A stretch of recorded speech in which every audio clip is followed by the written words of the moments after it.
Well, Bronco Nation, how are we feeling this week? My guess is better than we were all feeling last Friday after what had happened the night before.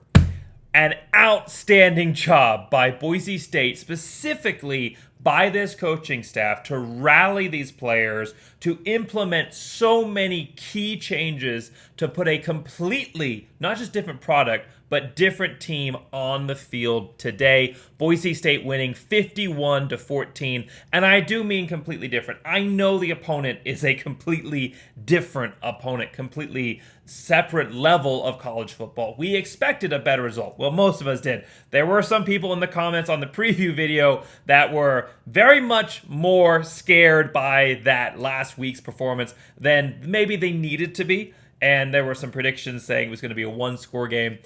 I said, calm down, all right? Yes, last week was completely unacceptable, as the coaches themselves recognized and acknowledged in the press conferences. Completely unacceptable, and didn't look like any Boise State team that we've seen in well over 2 decades for this program. However, I knew that these players were going to come back in a much stronger fashion.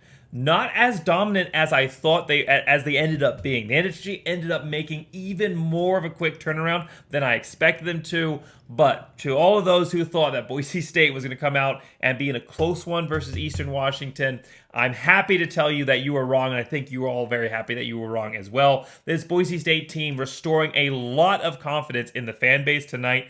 A lot of questions still. There are still some things that are still negatives in this game that could become issues against an opponent more capable of exposing those weaknesses, and we will address those. But overall, a great game by Boise State to bring back some energy to this program, some momentum and life to a program that basically killed all of the energy and momentum it had coming off the offseason, bring back a little of that excitement and see a glimpse of some of the potential of what is still very much a young football program developing its own self of what it looks like post-Ashton-Jeanty. I think fans got a little glimpse of the future here today, and I think that future looks a lot better. Maybe not clearer necessarily entirely, but better than what we were expecting after the USF game. So Boise State wins this game 51-14. 51-14. Before we move on to the rest of the video, where we will look at the offense, the defense, the special teams, how Boise State performed in each of those areas. We'll grade each of those units, and then we'll also look at how Boise State performed against my keys to the game.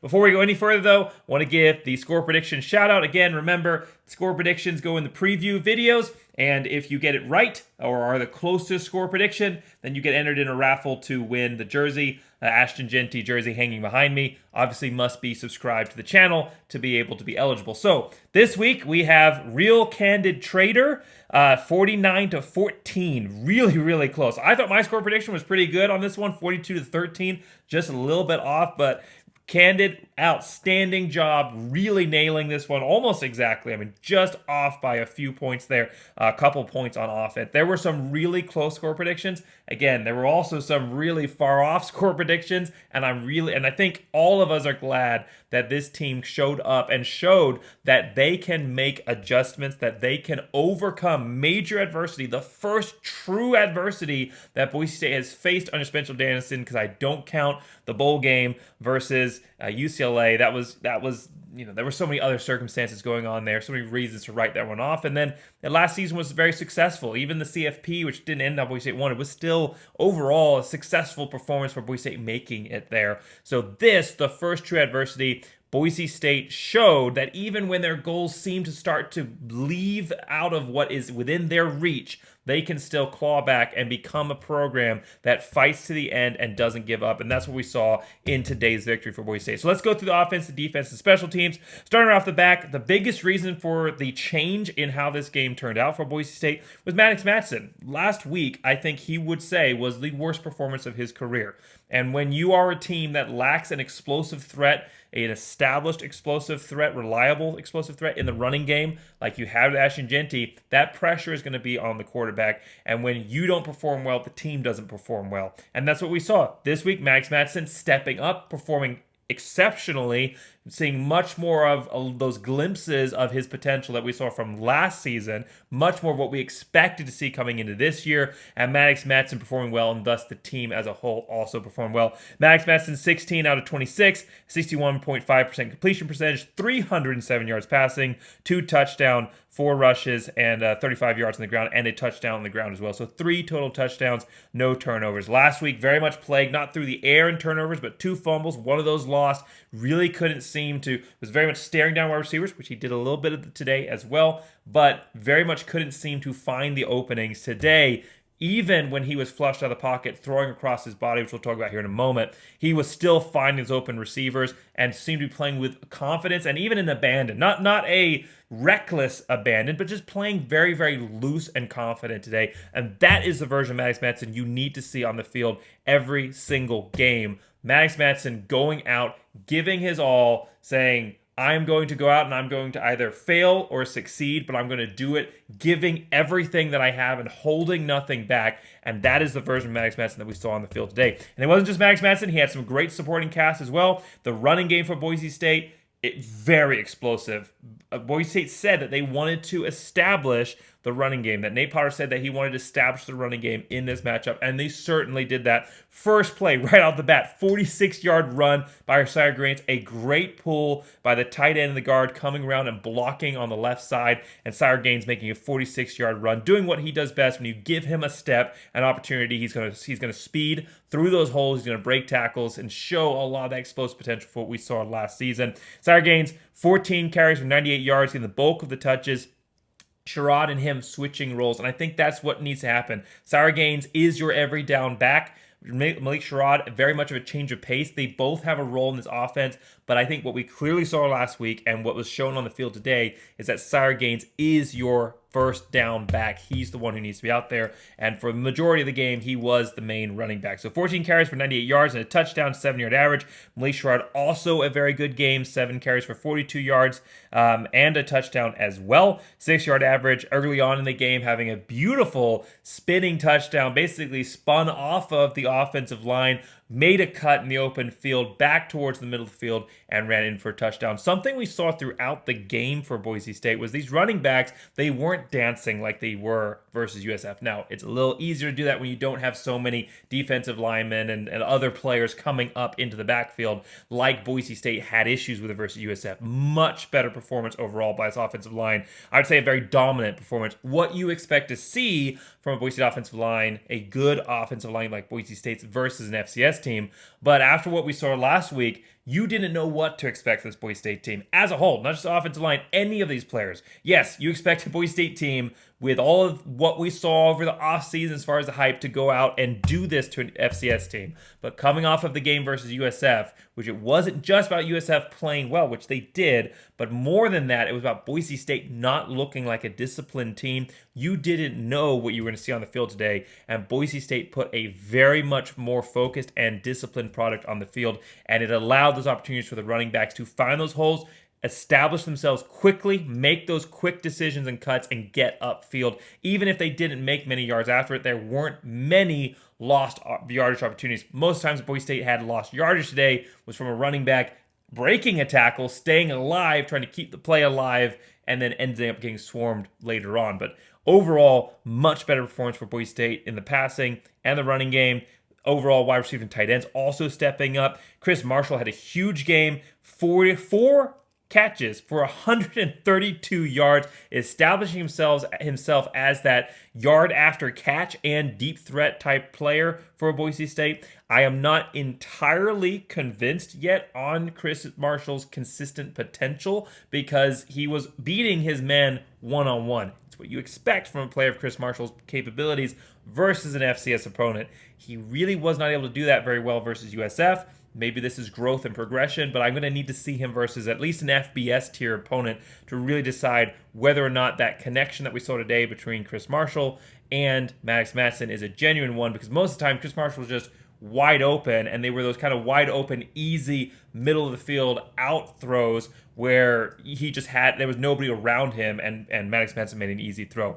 The player that really surprised me stepping up, he surprised me last week. A lot of people not expecting to hear his name called, stepping up last week and doing so again this week, was Ben Ford. He had a great game. 3 receptions for 82 yards, 2 touchdowns, including a very long touchdown pass as well. Early in the game, a 60-yard pass, a perfect throw, gets open, gets behind the defense, a perfect connection between Max Madsen and Ben Ford, catches it about 40 yards in the air, and then runs it in 20 yards more for the touchdown. He is reminding me a little bit of Sean Monster in 2018, a player that really wasn't very well known, didn't have a huge impact on the program up until their last season, and then exploded onto the scene. He had another catch. It was a 30-yard plus catch where he had a diving reception. It was beautiful, and it was unfortunately called back for a weird penalty in the backfield. They actually had to call in a rules expert on FS1 to kind of talk through it. I'm not going to go into details because I don't think it's that important, but he had an amazing catch that ended up getting wiped out. Otherwise, he would have had over 100 yards receiving and 4 catches himself, in addition to those 2 touchdowns. So what I'm seeing out of Monster and out of Ford and Marshall is a little bit like what we saw in 2018 between Monster and Hightower. Monster becoming a little bit more of that reliable hands threat that can always kind of find a way to get open for Boise State, where the quarterback knows that's his target to go to in a desperate type situation.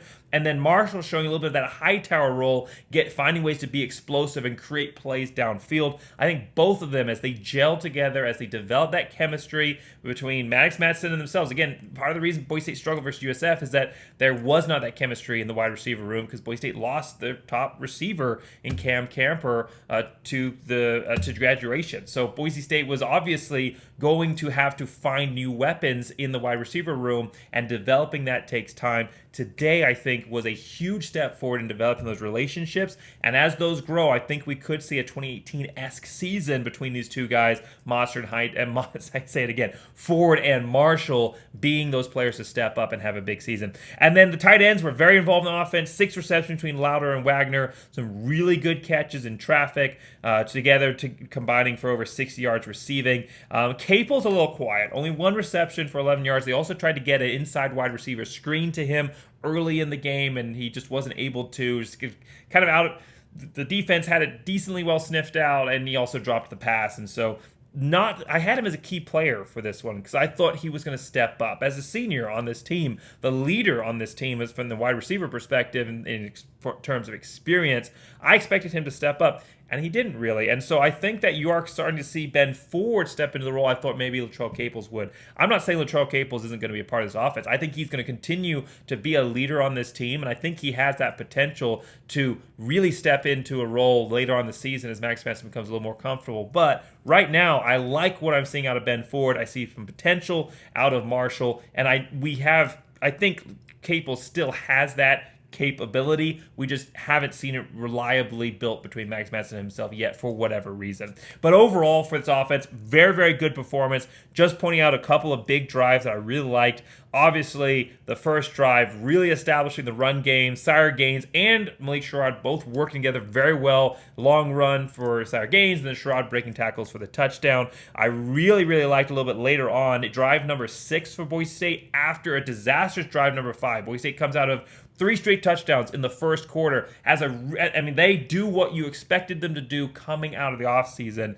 And then they have a very deflating both offensive and defensive series straight out the bat in the second quarter. Boise State in the second quarter in drive number 5 has a fumble on the exchange that Sire Gaines is able to pick up, but doesn't get anywhere with it. Then Max Madsen mishandles it looks like he went to the wrong side, and so he mishandles the handoff, doesn't get the handoff to Sire Gaines, ends up having to make bets out of a bad situation. I think he got back to the line of scrimmage. And then there's a tipped throw. And then on the defensive side, that's when Eastern Washington ended up being able to drive down the field. We'll talk about that in a moment here for the defense, and scored a touchdown. So Boise State all hyped up, all energized, just like they were coming off the offseason, right? Kind of buying into this is who we are and we're capable of doing this, and kind of buying their own headlines. Come off of a great first quarter. They're kind of in that same vibe, and then adversity strikes, but then they came right back. They didn't allow the game to slip away from them, and they immediately reestablished themselves with an incredible drive. Boise State getting back on the ground with a 20-yard run by Sire Gaines that also involved a ton of power, pretty much right up the middle, if my memory serves me correctly on that one, and then just powering it on for like another 10-ish yards after touch. Maddox Madsen on the run in that. You see the adversity. Maddox Madsen recognizes the team is dipping, and he goes, even against an FCS team, he puts his body on the line, delivered a hit at the end of this 14-yard run, puts his body on the line, and says, I'm going to give all of me to get this team across the finish line. What we saw in the second half for Madsen versus USF, we saw for the entire game versus Eastern Washington. A 29-yard pass to a wide-open Chris Marshall, and then Maddox Madsen, 11-yard run for the touchdown. Maddox Madsen, very effective on the run today, both on the ground when he's actually running the ball, but also escaping pressure and throwing across his body. It is weird to say this because it's usually one of the harder throws, one of those throws you don't like seeing quarterbacks make, but Maddox Madsen on the run to the outside, throwing back across his body, is one of his best throws. He has, it seems, the most confidence and the most accuracy when he is doing that. He is almost always exactly on target and almost always finds his guy wide open when he is running in that direction and throwing, again, a dynamic you don't want to see often, but he does it so effectively. It's ironically, it seems to be one of his best throws. Ended up hitting Ford later in the game on the red zone, running right side, back cross body, touchdown as well. So Maddox Madsen is stepping into that role as not just a game manager, but a playmaker. We saw that he is capable of doing that. Yes, versus an FCS team. But it wasn't just versus the FCS team. It was the confidence that Maddox Madsen came out with. Yes, that has to do with the fact that he's playing against a weaker defense, that he knows that there are going to be more opportunities. But he was using his full level of potential. The way that he was running the football, the way that he was scanning the field was much more effective than what we saw versus USF. And then he was putting the ball out there. He was giving his wide receivers a chance and putting confidence behind his throws. Not something we saw versus USF. Even when he had wide open receivers, he wasn't throwing with confidence. He was today. Again, you just have to go out there and give it your all. Whether you fail or you succeed, you cannot hold anything back because you're almost always going to fail. The phrase, right, is playing to win versus playing not to lose. If you're playing not to lose, you're always going to lose. You have to go out there and play to win on every down, and that's what we saw out of Maddox Madsen in this game. So an incredible performance overall, the Boise State offense, and it wasn't just the players' performance, the play calling much more creative, especially in the run game. I really liked on drive number 2 for Sire Gaines. This was the run that he had up the left side. Boise State motioned 2 tight ends from the left side of the formation to the right and also pulled a wide receiver on a motion as well and then ran back to the left. That is what you love to see. That is when you have the defense, the window dressing, they're looking in the opposite direction, and then you come back and hit them on the other side. That is the kind of play calling that we really did not see versus USF. Nate Potter's an offensive genius. We heard that over the offseason. We didn't see it in game 1. We did in game 2. Again, a little bit to be expected. Your first time as offensive coordinator, you're going to kind of stick to what is familiar, that kind of more Dirk Cutter-esque offense that relies on a little bit more of kind of the power run game and the good throw when the opportunities are there. We just didn't see that creative window dressing that is much more of the Zach Hill type of mindset. I think Zach Hill had a hand in this offensive scheme, and I think it was clear, and Nate Potter had the ability and knowledge to know when to run it effectively. Together, they made a very good team, and I think we saw that on the field today. There was another play later in the second half when Boise State ran an end around. They'd ran it at that point, I think 3 times with Malik Sherrod handoff. Now they fake the handoff to Malik Sherrod going to the left side. Cam Bates comes around and end around. They fake the handoff. They pull it out of Sherrod. They toss it back to Cam Bates, and he runs it all the way up the left side, doing what we know he's capable of. A very, very quick, speedy, athletic wide receiver runs it up the left side for a touchdown. Overall, in this game, so many great moments, much better play calling offensively. I said that Boise State coming into this game had to establish their own identity, and that meant being a different offense. The offense from last season is not going to work. It was a good offense for what the players that we had. This is not shade at Dirk Cutter at all. He was exactly what we needed. He does a great job of establishing fundamentals that we lacked when we played USF. But you cannot come out and run the same offense from last season when you don't have a running back of the capability or even close to the capability of Ashton Jeanty. Boise State's offense in this game, while still not entirely starting to touch on the creative, off-the-wall thinking of the 2014 through 2019-esque 2020 seasons, while not entirely at that level, much closer in terms of creativity, mixing up the play calling, and giving the defense different things to look at. Overall in this game, I'm going to give the offense a solid A. I think that they're on the verge of an A+. I think there were some opportunities where they made the play because they were just better one-on-one matchups. So the FCS factors in. If they did this versus an FBS team, it would be an A+. So I think there are some weaknesses still offensively that could be exposed, but overall, against a much better team, but overall for Boise State in this game, much better at establishing that chemistry on the offensive line between the quarterback and the wide receiver, and the running backs making the right reads and decisions as well. The whole team coming together in this one and big play making capabilities shown by Maddox Madsen. The spark that we saw from last season, we saw carried into this game. And if he can continue that, even if it's not to this same level of efficiency, if he can still come out and play with that level of confidence, that is what's going to carry Boise State into the next level of opportunities that this season potentially has in store. Of course, with some outside factors now having to come into play. So for Boise State overall, on offense, going to give them a solid A in this game. Now, for Boise State's defense, I really liked what I saw at Boise State's defense. They held Eastern Washington to 14 points, right? Players stepping up for me that I really liked on the field for Boise State were Ty Benefield. I thought he had a really nice game, 9 tackles, 3 tackles for loss. Marco Notriani, who was one of my key players for this game, I thought he stepped up as a leader on this defense. Had a couple of really nice drives back-to-back. He had some nice tackles, 6 tackles overall, 0.5 tackles. We also had a pass defended on a 4th down. So overall, really stepping up and playing well. And then obviously there were some other guys that had some nice moments. Lopez Sanusi fighting through and influencing a play even when he was getting held and making a sack. And then Trey Tomier with an interception.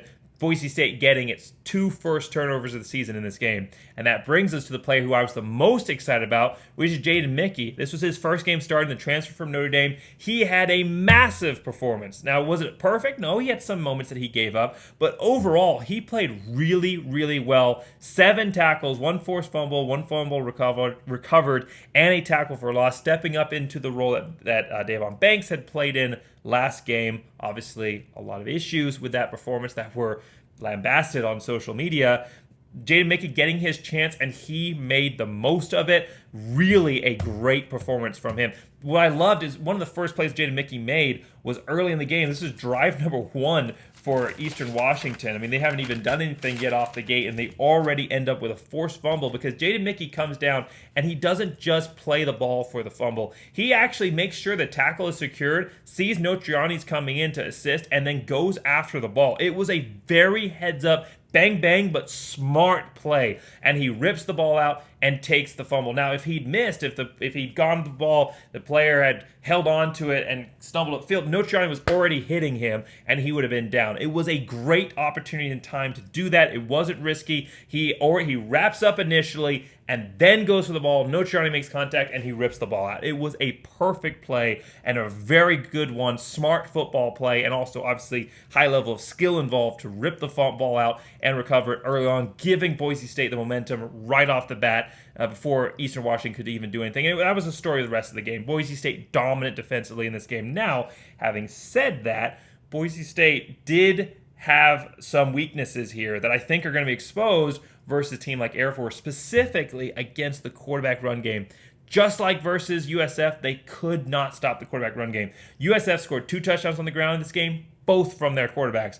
Their first quarterback, Jared Taylor, who, by the way, suffered a very, very bad injury, it looked like. I don't have any of the details on that, but he was carted off the field, so really praying very much for him that he ends up recovering, and you never want to see that, especially in an FBS versus FCS opponent. You don't want to see a player get injured, so praying for his safe and quick recovery. But Jared Taylor, really good game overall for me at over 100 yards passing. We'll talk about that here in a moment. But on the ground, he was pretty much unstoppable, just like we had with Byron Brown last week. Jared Taylor, 17 carries for 76 yards and a touchdown. And his backup, Nate Bell, when he came in, 9 carries for 36 yards and a touchdown as well. And Boise State really struggled to stop the handoffs between the option handoffs where Taylor could hold it, or you had Nate Bell coming around on a sweep to hand the ball off to him. Boise State really struggled to stop that defensively, and that is very similar to what they're going to see versus Air Force. And on top of that, they're going to have the fullback dive to worry about as well. Also the pitch man. And Boise State's eye discipline really lacking in this. They're tackling way better. I mean, you cannot get worse than the tackling you saw versus USF. You can't. But overall, the tackling was good in this game. There was, a couple broken tackles here and there. There were a couple players that missed some opportunities.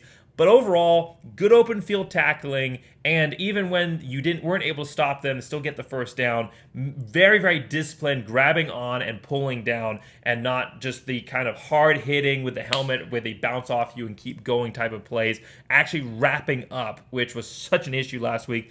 That focus on fundamentals, we saw that in the offense. We also saw it in the defense. Much better performance. Again, FCS team, but you can tell when someone is fundamentally tackling better. That's what we saw today. So overall, the tackling was pretty good. It was the eye discipline to allow the quarterback to get outside and get those extra yards. Once he got hit, most of the times he went down, but he was getting 6-7 yards before he got touched on a lot of these carries. Both of them were. So for Boise State overall in the defense, again, I liked what I saw out of a lot of these players. There were some players who continued to struggle in this game.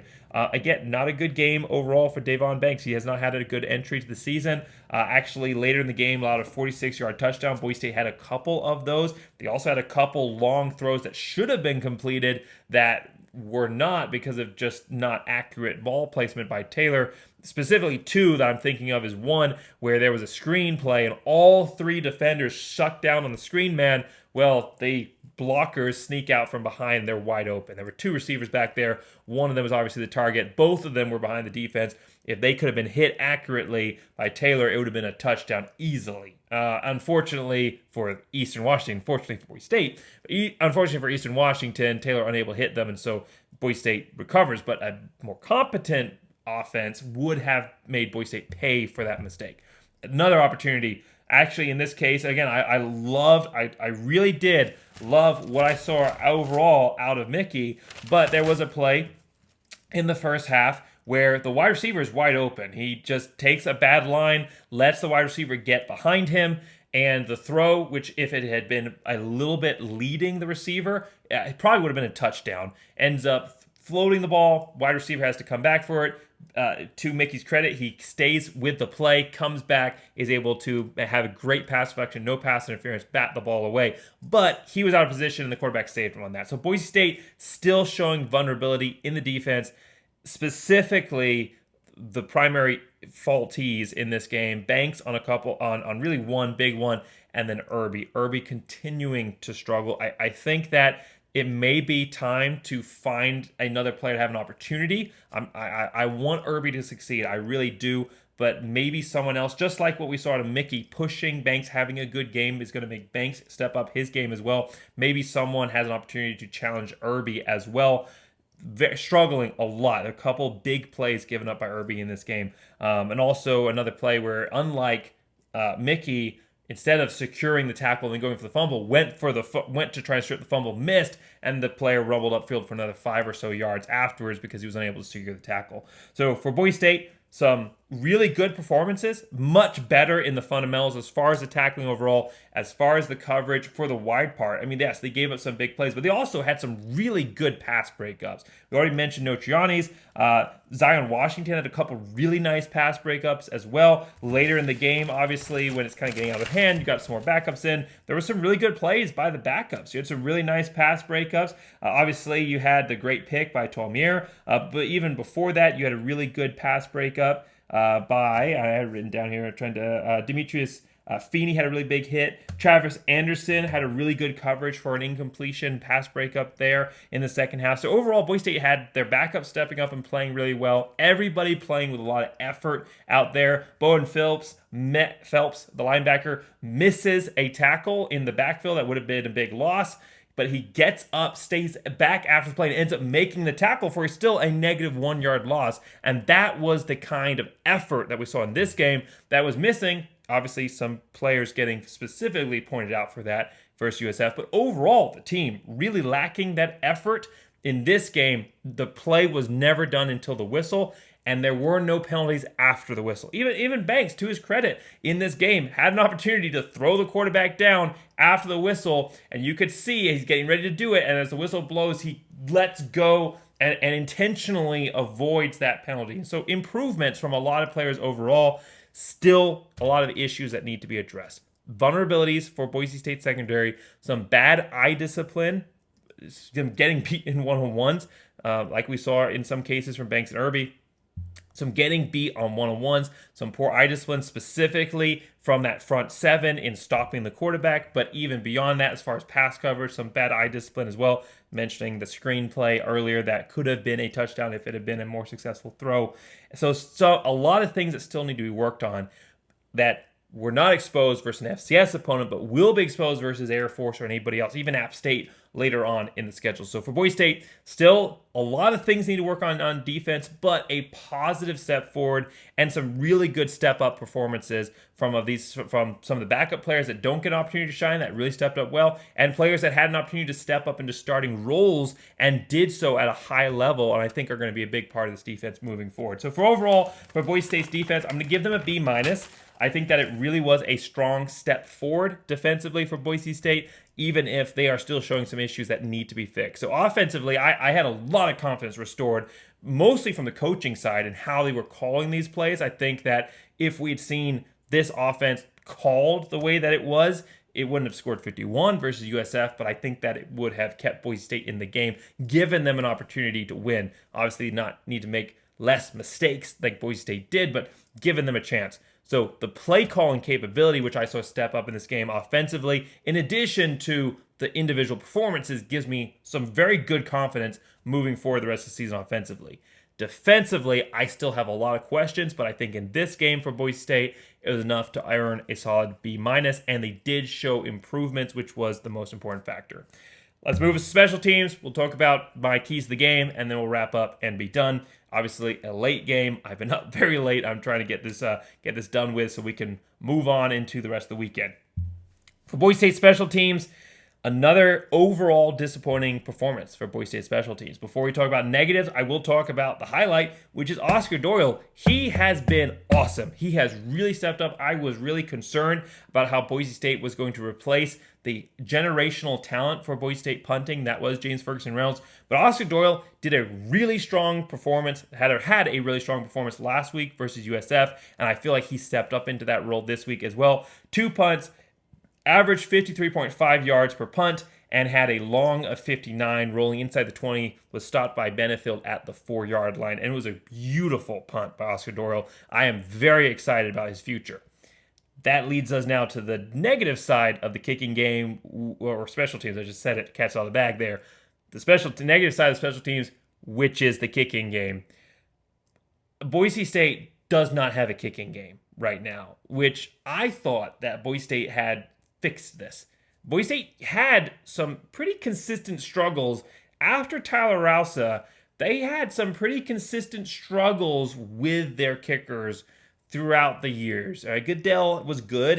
But he also had some inconsistencies. But I liked him. I liked Racina as well. But Boise State had some real struggles and consistency with their kicking game.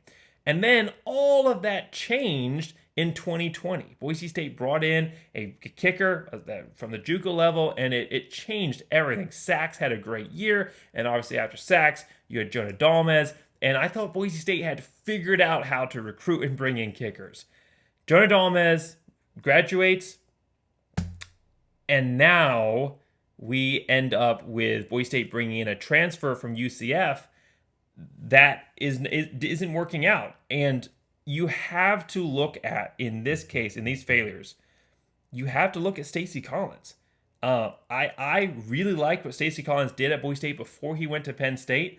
But since he's come back, he's not had the same effect. And when you talk about a unit that doesn't have the playmakers You have to look at the coaches who are recruiting them. And when you're talking about special teams, that is Stacey Collins' court. Obviously, the whole coaching staff, Spencer Danielson, are going to share some element of fault here. But it's Stacey Collins is saying, I have the guys. And he clearly doesn't have the guys. Nobody seems to be able to kick a field goal consistently. Kanan Moore came in, had a nice kick. All right, Moore has returned to the field. Kanan Moore sounds familiar. Maybe it's Kellen Moore in disguise. He decided he's bored with coaching for the Saints, and he wants to come back and play on the blue. Jokes aside, came in, had a really nice kick. First half, really nice kick. It was a left to right kick, and put it in. Very nice kick. Comes up, 24-yard kick, straight up the middle. Basically an extra point. Hooks it right. No consistency in the kicking game at all, which is a really scary concept for an offense that doesn't have an established, consistent offensive capability. You're going to get into a lot of close games because you don't have that breakout Ashton Genty take over the game type player, and your kicking game is going to have to be a factor. And right now, if Boise State's having to win on the kicking game, they're going to lose those games. That is a massive failure before you even get into the season, not making sure you have the right guys to compete and go out there and play. And right now, for whatever reason, Boise State does not have those players, and that is a massive concern. Massive concern for Boise State. Hopefully, they can turn that around. But if at this point, 2 games into the season, the kicking game, I mean, it's not like they're getting blocked. They did have an extra point blocked, but there wasn't too much penetration. To me, I watched it 3 or 4 times on the replay. It looked like it was just a low kick, not what you need that close up. You need to be a little higher to get it over the players coming up so close to the line. There's not so many. If the line is blocking like they are and the hold is good like it seems to be, it's kind of hard to tell watching on television, but it looks like it's a good hold. There's not really that much you can fix as far as a kicker. That hasn't been fixed all off season by practicing kicking, and we knew coming into the season from the guys observing practices, the Bronco Nation news guys and all those other folks, that kicking was going to be an issue, and it's still an issue. And I just cannot believe that there's not an FCS player somewhere in the country or a D2 guy that thought, yeah, I'd like to come suit up, get a D1 scholarship, and play on the blue. I just don't understand how we find ourselves in this situation after Boise State's history with the kicking game. You would think that would just be emblazoned on the souls of every Boise State coach, that the kicking game must be solid so that we don't end up in situations like we have in the past. You would just think that was part of it, and for whatever reason, it's been overlooked. Again, I thought that Boise State was past overlooking kickers after the 2 great ones we had, but it looks like we're back to that inconsistency. So it's going to be interesting to see how this season develops. The kind of play calls that have been made. I mean, the decision to go for on 4th down last week, I said, was either because we don't have a kicker and don't think we can make that, or because it's just a bad call. In either case, it is a failure on the coaches, because we should have a kicker who can make that kick, or you shouldn't be making that call. So the answer has been made. We don't have a kicker we can trust to make a 35 to 40-yard field goal, kicking from the 22. We don't have that kicker on the roster, and that is terrifying. That is really terrifying when you're talking about Boise State's long-term potential this season and even into next. That is terrifying for what we might see out of Boise State going forward. Out of this entire game, I liked what I saw. The offense gave me a lot of confidence. Defense showed improvement. Lots that needs to be made, but there's a step in the right direction. Kicking game absolutely terrifies me, and still is giving me that queasy feeling that I had after USF coming into the rest of the season. So for Boise State's special teams overall, nothing super huge at all as far as the return game on either side. There was a nice 16-yard return by Malik Sherrod. Very nice return. I think he is showing a lot of potential there as he gets more comfortable in himself in this offense and in the special teams and the return game. I think he has a lot of potential. He could be a very exciting return man for us. I'm excited to see what he does later in the year. Had a nice punt return. Again, a really nice punt. Really stopping that at the 4-yard line. Really great chemistry there on the coverage unit as well. But the missing of the field goals is unfortunately going to give special teams here a C-. And I think I'm being a little generous there. I think a lot of people would probably argue D+ to even an F. But the incredible punting by Oscar Doyle, which would be A+ for me, as well as the Sherrod showing some real potential in the return game, is going to get them a solid C-. So before we wrap up here, let's look at how Boise State did against my keys to the game. Key number one was back to basics. Yes, Boise State did that. The tackling was there. The ball handling overall, much better in this game. The making the right and easy reads in the passing game was there. The offensive line blocking and the chemistry up front was there. I thought that Dalen Matoye, I think I really messed up his name in the preview video, and I apologize for that. But I thought Matoye had a great game overall. So Boise State's offensive line gelling as a unit, playing very well. Boise State making the right decisions, the simple reads in the running game, making the one-cut decision and seeing where it goes. Overall, really strong performance. And that reminds me, and I don't want to forget, I know I'm going a little bit out of order here because I've already gone to the offense, but Dylan Riley, fantastic job today. Incredible performance. I love the speed and potential of Dylan Riley. He did today very similar to what we saw versus Portland State last season. Had 2 runs. The first one, I thought he was going to break it for a touchdown. Ends up getting cornered. Ends up breaking off a 77-yard run for a touchdown to the house, showing the speed. Nobody even touched him. He needs to have a role in this offense beyond just being a cleanup back in the back end. He has so much speed. He needs to have a consistent role in offense. I'm not saying he needs to be the starting running back. Sire Gaines clearly showing that he can carry that load, make sure I have a good change of pace. But Dylan Riley needs to have a role in this offense. Outstanding job. I don't know what sparked that reminder, but I wanted to make sure I got that in the video. The Jet doing the Jet things. Love to see it. However, overall, back to basics, I'm going to give this a solid A. There are still some things that Boise State needs to fix, especially when it comes to eye discipline, but overall, solid A for back to basics. Offensive line needs to gel. Yes, Boise State had a huge game on the ground. 2 running backs, almost over 100 yards between them. Dylan Riley, obviously one of those, with 124 yards on the ground. 123 yards on the ground. The Sire Gaines very close to 98. So overall, Boise State offensive line needs to gel. I'm going to give that A+. And then establishing team identity on offense, much more creativity. The screen plays. Boise State tried to run a couple of screens to wide receivers and running backs that didn't necessarily work out, but they had an effective tight end screen. They are trying to get that screen game more involved. Much more creativity as discussed already as far as the shifting, window dressing. I love what I see out of this offense and its potential. Establishing an identity on offense. I don't know if they truly have identified a playmaker on offense. There were a lot of players that had great moments. Dylan Riley had some great moments. Our Gaines had some great moments, but not necessarily consistency throughout the entire game like you would want to see. And especially when you start factoring in the FCS versus FBS opponent. The wide receivers not always consistently open. When they were open, the question is, would they have been able to get that open versus a corner that was at a much higher level of capability? So I still think that there is some identity that needs to be found there. Is who is stepping up to support Max Madsen consistently? Who is going to be that supporting cast? And then what does this Boise State offense look like? Because I think the offense we saw in the field today is different than what we saw week 1. But I still don't know if Boise State's established truly what their identity is on offense as far as what type of style we're going to see. Is it going to be very much similar to what we saw out of Cutter's offense, or is it going to be more similar to what we saw out of Zach Hill's offenses? I think we're still finding that blend. So overall, I'm going to give this a solid B+, but I thought it was definitely a good, much positive step in the right direction. So overall, for Boise State, what does this mean? They beat an FCS team. Nobody's going to care. This isn't going to impact them. They're not going to get back in the rankings. They have a long way to go before they're back. I don't think this changes the conversation at all of where they're at in the playoffs. But I think that it does show that Boise State has the opportunity to take what was one of the worst games in a long time. I'm not going to say it's the worst game in school history or anything like that, but one of the worst performances I had ever seen as a Boise State fan, and one of the worst performances overall in a very long time for Boise State. Be able to overcome that adversity and come back out and put this level of performance.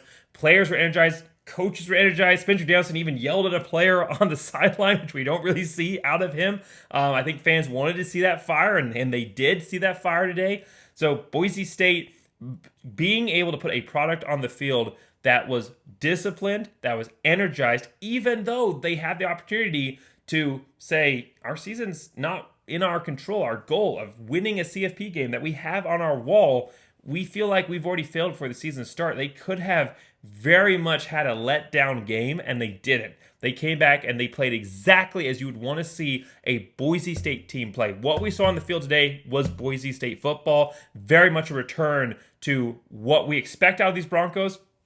expected coming the offseason, but just expect in general from a Boise State team.